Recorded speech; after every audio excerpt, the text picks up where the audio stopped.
Game time here underway for Wednesday night. Tony Delk right there. They're never on the radar. No. This team is playing. They know the second half of the season, the most important part, and you can kind of tell how they're coming together on the defensive side of the ball, as well as they have really good player movement. And when you have good player movement, you start seeing a lot of unselfishness. And this team has been really good because they pass, they move without the ball, and then also now they're going to start defending differently because that second half, your defense has to be ready for the playoffs.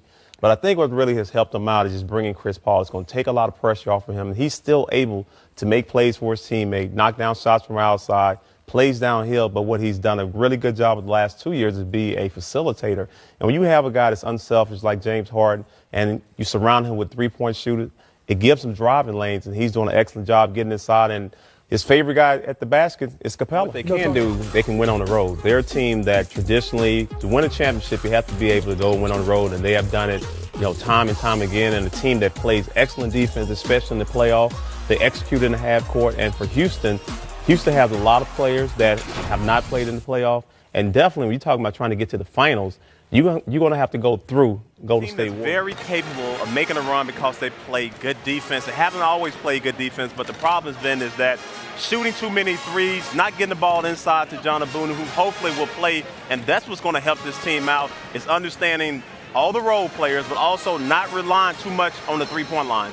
Yes, he was solid on the inside. He played well. He got a chance to get touches and right around the basket. Second place, you always have to have LeBron. He always have to be in the conversation of winning MVP because his efficiency, how well he plays with the ball in his hand, just being able to drive down the lane, finish at the basket, and he has a great IQ. So when you surround him with three-point shooters, it gives him a chance to go down and make plays for his teammates.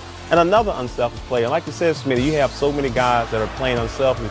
Players around them enjoy playing with them. You're totally right. You take your pick. I'm going with the hot team. I'm going with Arkansas Razorbacks because of the outside shooting. Bell and Hannah's knocking down shots, getting that ball inside to Moses Kingsley, playing through the big, playing outside, and they're going to try to turn Florida over with their pressure.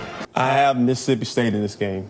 And why? Because Quindarius Witherspoon even with is Malik playing Newman tough. being out, even with him not playing, still I depend on them to go, and I expect them to go inside to who can have a big game against them, but also they have to stop the three-point shot. Go with your gut, Tony. You got to take your pick. Who do you have in this matchup? I like Dorian Finney-Smith because he is the mismatch problem for Kentucky. He's going to put the ball on the floor, and he's going to be able to knock down shots. Chris Chiozza, 3-to-1 assist ratio, and they hound the ball. They take care of the ball. They can knock down shots from the outside. But I want to go with the Wildcats. all that protecting home court.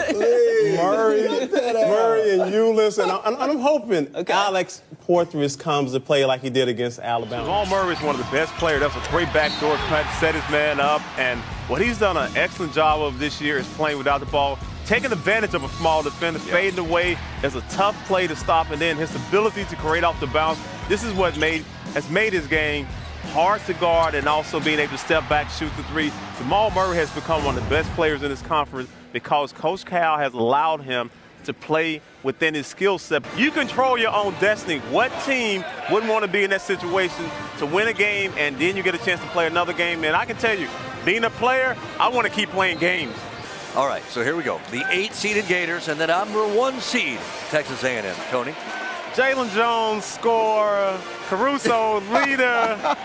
Coached by the coach of the year. I'm going with the Florida Gators. Gators.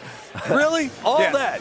Gators. Okay. Getting other players involved. And what I like most about him is he loves to play defense, really good at anticipating on the defensive end. But when he's out in transition, he looks to score above the basket and play. And you can just see right now he wants to involve his teammates. And that's what I like about him this year. And even last year, he played the position. And this could be a potential upset. But I'm going to go with Texas A&M. Okay. A team that's 13-0 at home. They protect home court. And South Carolina only shoots 29% from the three-point line, 3-3 on the road.